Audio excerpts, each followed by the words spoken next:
Hello friend, welcome back to DI study centre. तो आज की वीडियो में हम बात करने वाले हैं प्रश्नावली 4.1 की। चैप्टर है हमारा 4 और चैप्टर नेम है सारणिक। ठीक है, और ये हमारा भाग फर्स्ट है, यानी फर्स्ट मैथ है ये हमारा, और क्लास हमारी 12th है। तो इसमें हम करने वाले हैं पहले क्वेश्चन। तो देखिए इसमें पहला क्वेश्चन में क्या कह रहा है। तो सबसे पहले आपको ये पढ़ लीजिए। इसमें प्रश्न फर्स्ट से 2 तक के सारणिकों के मान ज्ञात कीजिए, यानी इसमें सारणिकों के मान ज्ञात करने हैं। यहाँ पर आपको बहुत सारे क्वेश्चन दे रखे हैं। ठीक है, तो आपको सिंपल यहाँ पर सारणिकों के मान ज्ञात करने हैं। सारणिकों के मान आपको कैसे ज्ञात करने हैं तो आपको मैं बता देता हूँ। क्वेश्चन ये हमारा फर्स्ट है ये।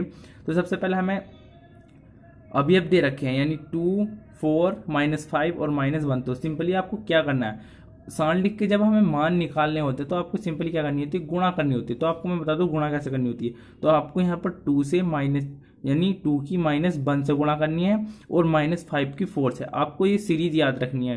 2 की गुणा करनी है -1 से, और -5 की गुणा करनी है 4 से। ठीक है, तो आपको ये सीरीज याद जरूर रखनी है। ठीक है, अगर आप पहले ये कर दें -5 की 4 से गुणा करके यहाँ लिख दें 20, और बाद में लिख दें माइनस के मतलब प्लस के 2, ठीक है, तो आपको ये ऐसा गलत हो जाएगा। तो सिंपली आपको क्या करना है, सबसे पहले आपको 2 की जो है -1 से गुणा करनी है, उसके बाद -5 की आपको 4 से गुणा करनी है। ठीक है, आपको इसी सीरीज में करनी है इस तरह से। ठीक है, और फिर करनी है आपको इस तरह से। ठीक है, तो मैं आपको बता दूं, अब देखिए हम यहाँ से सारणिकों के मान निकाले हैं। तो सिंपली हम क्या करेंगे, हम 2 की गुणा करेंगे 1 से। ठीक है, -1 से, तो हमारा आ जाएगा -1। ठीक है, और सूत्र में क्या होता है हमारा माइनस, यहाँ पर हमारा होता है माइनस। ठीक है, तो अब जब हम यहाँ पर 5 की 4 से गुणा करेंगे तो कितना आएगा 20। तो कहाँ का है माइनस का, और यहाँ पर बीच में क्या था माइनस का चिन्ह, तो ये हो गया सिंपली हमारा प्लस के 20। ठीक है, तो ये हो गया हमारा प्लस के 20। अब देखिए -2 है और ये प्लस के 20 है, तो हमारे यहाँ पर बचेगा प्लस के 18। तो हमारे यहाँ पर प्लस के 18 जो है आंसर आ चुका है, यानी हमारा सारणिक का मान निकल के आ चुका है। चलिए हम नेक्स्ट क्वेश्चन देख लेते हैं, इसमें नेक्स्ट क्वेश्चन क्या कह रहा है। ठीक है, तो यहाँ पर ये रहा हमारा सेकंड क्वेश्चन का फर्स्ट पार्ट। तो इसमें दे रखा है कोस थीटा, और यहाँ पर माइनस के साइन थीटा, और यहाँ पर नीचे में दे रखा है साइन थीटा, और ये होता है कोस थीटा। ठीक है, तो मैं आपको बता दूं, ये हमारी पंक्ति होती है, ये इसको बोलते हैं R1 और इसको बोलते हैं R2। ठीक है, ये हमारी पंक्ति हो गई, इस तरह से हमारी पंक्ति, और इस तरह से हमारे स्तंभ हो गए। ठीक है, इसे बोलते हैं C1 और इसको बोलते हैं C2। ठीक है, आपके जितने स्तंभ होंगे उसको, पहले वाले स्तंभ को बोलेंगे C1, इसको बोलेंगे C2, अगर आपका और कोई होगा तो C3। ठीक है, आप ऐसी बोलना है, ये हमारी होती पंक्ति और ये होते हैं हम स्तंभ। तो ठीक है, मैं ये बताना भूल गया था, तो मैंने आपको यहाँ पर बता दिया। ठीक है, अब आपको क्या करनी है, गुणा वैसी करनी है जैसे ऊपर वाले में करी थी। आपको कोस थीटा की कोस थीटा से गुणा करनी है। ठीक है, इस तरह से। तो हमारे जब हम कोस थीटा से कोस थीटा की गुणा करेंगे तो यहाँ पर हो जाएगा कोस स्क्वायर थीटा। ठीक है, अब देखिए यहाँ पर हमारे सूत्र में होता है माइनस। ठीक है, तो हम यहाँ पर माइनस लगाएंगे, पहले इनकी गुणा कर लेते हैं। साइन थीटा की जब साइन माइनस के साइन थीटा से गुणा करेंगे तो हमारे यहाँ पर आएगा माइनस के साइन थीटा स्क्वायर। ठीक है, तो हमारे सूत्र में माइनस होता है, सूत्र में माइनस होता है, जब ये वाला माइनस आएगा तो इसको प्लस कर देगा, तो ये हो जाएगा हमारा साइन स्क्वायर थीटा। ठीक है, तो अब देखिए यहाँ पर ये सर्वसमीका बन गई, फर्स्ट सर्वसमीका बन गई, तो इसका मान यहाँ से कितना आ गया 1, तो इसका मान आ गया हमारे यहाँ से 1। ठीक है, तो चलिए हम नेक्स्ट क्वेश्चन भी देख लेते हैं इसका।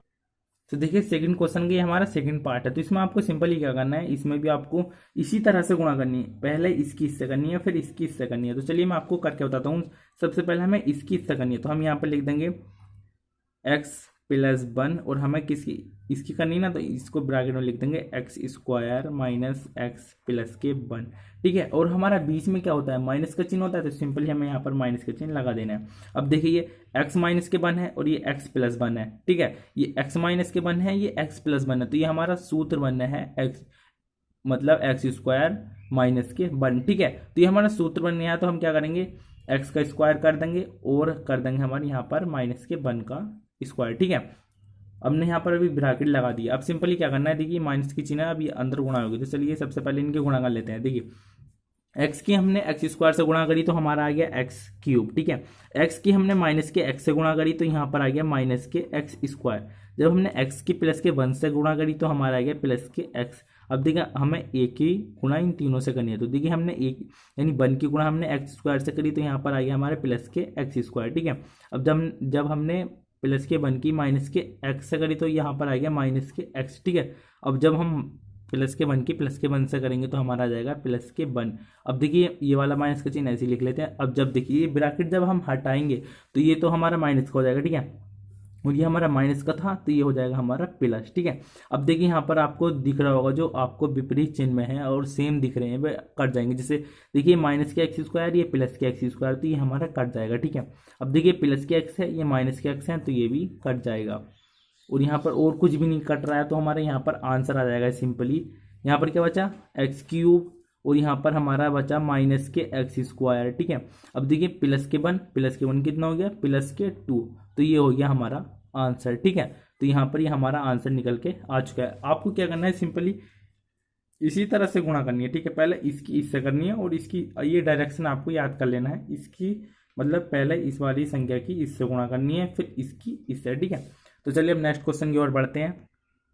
तो ये रहा हमारा थर्ड क्वेश्चन। तो थर्ड क्वेश्चन में हमें क्या दे रखा है, यदि ए बराबर दे रखा है 1 और यहाँ पर 2, पहली पंक्ति में 1 2 और यहाँ पर दूसरी पंक्ति में 4 2। ठीक है, और स्तंभ की बात करें तो पहले स्तंभ में है 1 4 और दूसरे स्तंभ में बात करें तो यहाँ पर है 2 2। ठीक है, अब तो इसमें कह रहा है तो दिखाइए 2a बराबर 4a। ठीक है, तो ये हमें दिखाना है ये बराबर। अब देखिए जो ये 2 इसके साथ a के साथ है, इसका भी बहुत महत्वपूर्ण स्थान है। ठीक है, तो मैं आपको ये बताऊंगा, और ये जो 4 है इसको कैसे इसके साथ गुणा करनी है वो भी मैं आपको बताऊंगा। तो सिंपली हमें क्या करना है, सबसे पहले यहाँ से हमें a का मान निकाल लेना है। ठीक है, तो हम यहाँ से सिंपली a का मान कैसे निकालेंगे, तो a का मान निकालने के लिए हमें क्या करना पड़ेगा, जैसे कि मैंने आपको बताया था ऊपर क्वेश्चनों में भी, आपको 1 की गुणा 2 से, मतलब इसी डायरेक्शन में आपको गुणा करनी है। ठीक है, तो आपको याद रखना है इसी डायरेक्शन में आपको गुणा करनी है। तो अब देखिए प्लस के 1 की जब हम प्लस के 2 से करेंगे तो यहाँ पर आ जाएगा सिंपली 2 और हमारे बीच में होता है माइनस का चिन्ह। ठीक है, तो हमने माइनस का लगाया। अब 4 की हम 2 से गुणा करेंगे तो हमारा आ जाएगा 8। ठीक है, तो हमने यहाँ पर लिख दिया 8 और यहाँ पर हमारा a का मान आ चुका है। अब देखिए माइनस के 8 में से जब हम प्लस के 2 घटाएंगे तो हमारे यहाँ पर आ जाएगा माइनस के 6। तो यहाँ पर हमारा a का मान आ गया माइनस के 6। अब देखिए जो a4 है, यानी a का मान जो हमारा आया था वो लगा देना है और यहाँ पर जो 4 है बस 4 से गुणा कर देंगे। तो हमारे क्या था, ये था, है ना। तो अब सिंपली क्या करना है, 4 लिखना है और यहाँ पर जो हमारा a का मान आया था हमें सिंपली यहाँ पर लगा देना है। अब देखिए यहाँ पर हमारा क्या मान आ चुका है, और जब हम 6 की 4 से गुणा करेंगे तो यहाँ पर आ जाएगा माइनस के 24। तो ये हमारा पहला आंसर तो ये आ चुका है। ठीक है, ये क्या कह रहा है, ये बराबर है। ठीक है, तो हमारे इस वाले का भी बराबर आना चाहिए। ठीक है, अब देखिए जब ये 2 के साथ a है तो हमें क्या करना है, इस 2 की गुणा इस a से करनी है। ठीक है, इस वाले a में जो ये सारे अवयव है इन सब से ही गुणा करनी है हमें। 1 से भी करनी है, 2 से भी करनी है, 4 से भी करनी है और 2 से भी करनी है। ठीक है, तो चलिए हम 2 की गुणा अब इस सारे जितना भी अवयव है इससे सारे की गुणा कर लेते हैं। ठीक है, तो जैसे कि मैंने आपको बता ही दिया था कि हमें 2 की गुणा a से करनी है। सबसे पहले हमें जो हमारा a का मान था वो यहाँ पर a का मान रख देना है और हमें 2 से गुणा करनी है। जब भी हमारा 2a का मान यहाँ पर निकल के आ जाएगा, ठीक है, तो हमारे जो मान थे वो सभी मान यहाँ पर बराबर आ जाने चाहिए। ठीक है, तो ये यहाँ पर नहीं थी ब्रैकेट, ये यहाँ थी इसकी। ठीक है, ये अंदर में था, 2a के साथ था। ठीक है, तो ये आपको काट लेनी है और बराबर में हमारा था, ये मुझसे गलती से यहाँ पर लग गया है।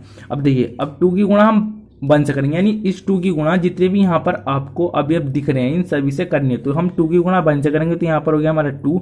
अब हम 2 की गुणा 2 से करेंगे तो यहाँ पर हो गया हमारा 4। और जब हम 4 की गुणा 2 से करेंगे तो हो गया 8 और 2 की 2 से करेंगे तो यहाँ पर आ गया हमारा 4। ठीक है, अब सिंपली आपको क्या करना है, जैसे कि मैंने आपको बताया था इसी डायरेक्शन में आपको गुणा करना है। ये आपको डायरेक्शन याद होना चाहिए, इस तरह से और इस तरह से। ठीक है, अब देखिए जब हम 2 की 4 से गुणा करेंगे तो यहाँ पर आ जाएगा हमारा 8 और यहाँ पर आ जाएगा, जब हम 8 की 4 से गुणा करेंगे तो यहाँ पर आपको पता ही है बीच में माइनस का चिन्ह है। अब 8 की हम 4 से गुणा करेंगे तो हमारा आ जाएगा 32। ठीक है, और 32 आ गया यहाँ पर हमारा, और देखिए यहाँ पर माइनस के 32 है और यहाँ पर 8 है, तो यहाँ पर आ गया हमारा माइनस के 24। ठीक है, ये हमारा हो गया आंसर। तो जैसे कि मैंने आपको बताया था ये दोनों मान आपके बराबर आ जाने चाहिए, तो ये हमारे दोनों मान जो है यहाँ पर बराबर आ चुके हैं। ठीक है, जैसे कि हमारा उसका मान आया था हमारा 4, a का मान आया था माइनस के 24 और हमारा 2a का मान आया है हमारा माइनस के 34। तो ये दोनों हमारे बराबर ही, ये हमारे आंसर आ चुके हैं। ठीक है, तो चलिए फोर्थ क्वेश्चन भी देख लेते हैं। फोर्थ हमारा लास्ट क्वेश्चन है और इससे अगले मैं आपको अगली वीडियो में देने वाला हूँ। ठीक है, तो तो इससे अगली वीडियो पाने के लिए आपको क्या करना होगा, हमारे चैनल को सब्सक्राइब करके बेल आइकन को प्रेस कर लेना होगा, जिससे हमारी वीडियो की नोटिफिकेशन आपको सबसे पहले मिल सके। तो चलिए हम लास्ट और जो हमारा 4th क्वेश्चन है उसको कर लेते हैं और अगली वीडियो में उससे आगे को जो क्वेश्चन बचे हैं वो करेंगे, ठीक है। तो जैसे कि 4th क्वेश्चन हमारा ये रहा, यदि ए बराबर दे रखा है हमारा 1 0 1 0 1 2 0 0 4, तो यहाँ पर देखिए इसमें 3 ही पंक्ति हैं और 3 ही स्तंभ है, ठीक है। तो आपको यहाँ पर घबराना नहीं है कि यहाँ पर ज़्यादा लंबी कैलकुलेशन हो जाएगी, कैलकुलेशन ज़्यादा लंबी नहीं होगी, बिल्कुल सिंपल ही कैलकुलेशन है, तो वो आपको मैं बताऊंगा, ठीक है। हो तो दिखाइए, यहाँ पर ब्रैकेट में 3a बराबर है 27a, ठीक है। तो आपको सिंपली क्या करना है, सबसे पहले यहाँ से a का मान निकाल लेना है, ठीक है, a का मान निकाल लेना है। चलिए हम यहाँ से a का मान निकाल लेते हैं, यानी हम इस वाले a का मान यहाँ से निकाल रहे हैं। तो सिंपली आपको क्या करना है, सबसे पहले आपको ये लिख लेना है 1, यहाँ पर हमने 1 लिख लिया और यहाँ पर लगा देनी है ब्रैकेट। तो अब आपको क्या करना है, सिंपली इस वाली पंक्ति को छोड़ देना है और इस वाले स्तंभ को छोड़ देना है, ठीक है। इस वाली पंक्ति को, चलिए मैं आपको नीचे करके दिखा देता हूँ, थोड़ा सा आपको दिखा नहीं होगा। तो आपको सिंपली क्या करना है, इस वाली पंक्ति को छोड़ देना है और इस वाले स्तंभ को छोड़ देना है, ठीक है।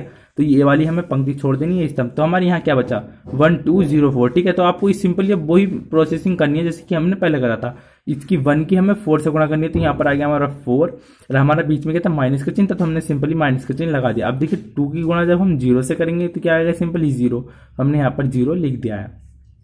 अब देखिए जब हम इस वाले 0 को लेंगे, जब हम 0 यहाँ पर लिखेंगे, ठीक है, माइनस करके 0 लिखेंगे यहाँ पर, तो हमारे जो ये सारा जिससे भी हम गुणा करेंगे ऐसे इस डायरेक्शन में, तो ये सब हमारा 0 कर देगा, ठीक है। तो चलिए अब ये वाला a ले लेते हैं, तो यहाँ पर हम लिखेंगे प्लस का चिन्ह। अगर यहाँ पर हमारी कोई संख्या होती तो हम यहाँ पर माइनस लेते, क्योंकि यहाँ पर हमारा होता है माइनस। देखिए मैं आपको बता दूं, ये होता है माइनस, ये होता है प्लस और ये होता है प्लस, ठीक है। तो आपको ये ध्यान रखना है। और हमारे बीच में तो माइनस का चिन्ह नहीं होता है, लेकिन यहाँ पर आपको खास करके ध्यान रखना है, यहाँ पर होता है हमारा माइनस का चिन्ह, ठीक है। अब यहाँ पर प्लस के हम यहाँ पर 1 नोट कर लेंगे। अब वही प्रोसेसिंग है, ये वाली पंक्ति छोड़ देनी है, ये वाला स्तंभ छोड़ देना है, ठीक है। तो हम सिंपली क्या करेंगे, 0 की 0 से गुणा करेंगे। इस डायरेक्शन में करते थे ना, तो 0 की 0 से गुणा करेंगे तो यहाँ पर आ गया 0 और 0 की 1 से गुणा करेंगे तो यहाँ पर आ गया हमारा प्लस नहीं -0, ठीक है। तो अब देखिए यहाँ पर हमारा कितना हो गया, ठीक है। अब यहाँ पर मैं आपको बताता हूँ यहाँ पर कितना हो गया। यहाँ पर देखिए जब हम 4 में से 0 घटाएंगे तो क्या आना है 4। अब जब 4 की गुणा हम 1 से करेंगे तो यहाँ पर आ गया सिंपल, यहाँ पर हमारा 4। अब देखिए यहाँ पर तो 0 है, 0 की 1 से गुणा करेंगे तो यहाँ पर आ जाएगा सिंपली हमारा 0। तो इसको हम छोड़ देंगे यहाँ पर, ठीक है। जब देखिए 0 में से 0 घटाएंगे तो 0 ही आना है। 0 की जब हम 1 से गुणा करेंगे तो यहाँ पर हमारा 0 कर देगा, यानी जो ये यहाँ पर जो 0 आएगा वो 1 को यहाँ पर हमारे 0 कर देगा। तो हमारे यहाँ पर a का मान मिल गया है 0, ठीक है। अब देखिए a का मान हमें यहाँ पर रख देना है, ठीक है। जिसकी मैंने आपको बताया था 3a जो है ये हमारा, हमको इस 3 की गुणा पूरे जितने भी यहाँ पर हमें पंक्ति स्तंभ दिख रहे हैं सबसे गुणा करनी है, ठीक है। तो अब यहाँ पर हमारा 27, इसका मान निकालते हैं 27 यानी 27a, है ना। तो हमारे यहाँ पर 27 गुणा 4, तो हम 27 की 4 से गुणा करेंगे तो देखिए हमारे यहाँ पर कितना आता है। तो यहाँ पर 27 और 4 की गुणा करके आ जाता है हमारा 108, ठीक है। तो ये हमारा आ गया 27a का मान। अब हमें यानी 27a का मान हमारा आ चुका है और हमें निकालना है 3a का मान। तो 3a का मान हम कैसे निकालेंगे, सबसे पहले हम यहाँ पर 3a लिख लेते हैं और यहाँ पर हम सबसे पहले लिखेंगे 3, ठीक है। और जो हमारे जितने भी यहाँ पर इसमें स्तंभ और पंक्ति थी उन सबको नोट कर लेना है, ठीक है। यहाँ पर था हमारे 0 1 2 और यहाँ पर था 0 0 4, ठीक है। अब हमें सिंपली क्या करना है, इस वाले 3 की जो है ये आपको 3 दिख रहा होगा, तो आपको इस 3 की गुणा इन सभी से कर देनी है, ठीक है। तो मैं आपको बताता हूँ किस तरह से करनी है। 3a बराबर, अब 3 की गुणा हम 1 से करेंगे तो यहाँ पर आ जाएगा 3 की गुणा 0 से करेंगे यहाँ पर आ जाएगा 0, 3 की गुणा 1 से करेंगे तो आ जाएगा 3 की गुणा 0 से करेंगे 0, 3 की 1 से 3 और 3 की 2 से करेंगे 6 और यहाँ पर हम 3 की 0 से करेंगे 0, 3 की 0 से 0 और 3 की 4 से करेंगे तो यहाँ पर आ गया हमारा 12, ठीक है। यहाँ पर हमारा 12 आ चुका है। तो सिंपली आपको क्या करना है, जैसे मैंने आपको इसमें बताया था, आपको सबसे पहले मैं यहीं कर लेता हूँ, ठीक है। यहाँ पर था हमारा 3a, है ना। अब देखिए सिंपली आपको ये लेना है, 3 ले लिया हमने। अब देखिए इसको छोड़ देना है, इस पंक्ति को मतलब इस स्तंभ को छोड़ देना है और इस पंक्ति को छोड़ देना है। तो आपको यहाँ पर 12 की 3 से गुणा करनी है, तो यहाँ पर आ जाएगा हमारा 36, ठीक है। अब आपको सिंपल जब आप 6 की गुणा, जी हमारा 6 है, 6 की गुणा आप 0 से करेंगे तो यहाँ पर हमारा क्या आएगा माइनस के 0। ठीक है, अब ये 0 है, इसको लिखेंगे हम माइनस के 0, तो ये सारा ब्रैकेट में जो भी आएगा उसको 0 कर देगा। तो चलिए हम यहाँ पर ले लेते हैं प्लस के 3। अब देखिए इसको छोड़ देना है और इस चीज को छोड़ देना है। तो अब आपको इस डायरेक्शन में गुणा करनी है। ठीक है, इस डायरेक्शन में, पहले इसकी इससे और इसकी इससे। जब हम 0 की 0 से करेंगे तो यहाँ पर आ जाएगा हमारा 0, और देखिए जब हम 0 की 3 से करेंगे तो यहाँ पर आ जाएगा हमारा 0। ठीक है, अब यहाँ पर हो गया हमारा 3a और बराबर में, अब देखिए 36 है, 36 की हम 3 से गुणा करेंगे तो हमारा क्या आएगा। ठीक है, तो यहाँ पर हमारी 36 और 3 की गुणा आ गई 108। ये कैसा है, जब हम 36 में से 0 घटाएंगे तो 36 ही आना है, और 36 की 3 से गुणा करेंगे तो 108 आना है। ठीक है, अब प्लस के 3 है, अब देखिए जब 0 में से 0 घटाएंगे तो 0 ही आना है, 0 की गुणा 3 से करेंगे तो यहाँ पर हो जाएगा 0। तो हमारे यहाँ पर आ गया 108। तो हमारे देखिए यहाँ पर इसका मान भी जो हमारा आता 27, ए का मान आया था 108, और यहाँ पर 3a का मान आ गया 108। तो यहाँ पर हमारा दोनों आंसर ठीक हो चुके हैं। ठीक है, तो आज के लिए हमने इस वीडियो में 4 ही क्वेश्चन करे हैं। अगर आप अगली वीडियो देखना चाहते हैं तो अभी से हमारे चैनल को सब्सक्राइब करके बेल आइकन को प्रेस कर लेना है, जिससे हमारी अगली वीडियो की नोटिफिकेशन आपको सबसे पहले मिल सके। अगर आपको ये वीडियो अच्छी लगी है तो लाइक कर देना है, एंड अपने दोस्तों में शेयर जरूर करना है। जो आपके साथ के हैं आपको उनको शेयर जरूर करना है, जिससे कि बेबी ये क्वेश्चन सीख सकें और अच्छे नंबर ला सके। ठीक है, तो इंटर बहुत हार्ड होता है, तो इसे मजाक में ना लें, इसे सीरियस होकर इंटर को कर लें। ठीक है, तो आपको ये वीडियो शेयर जरूर करनी है। तो चलिए अगली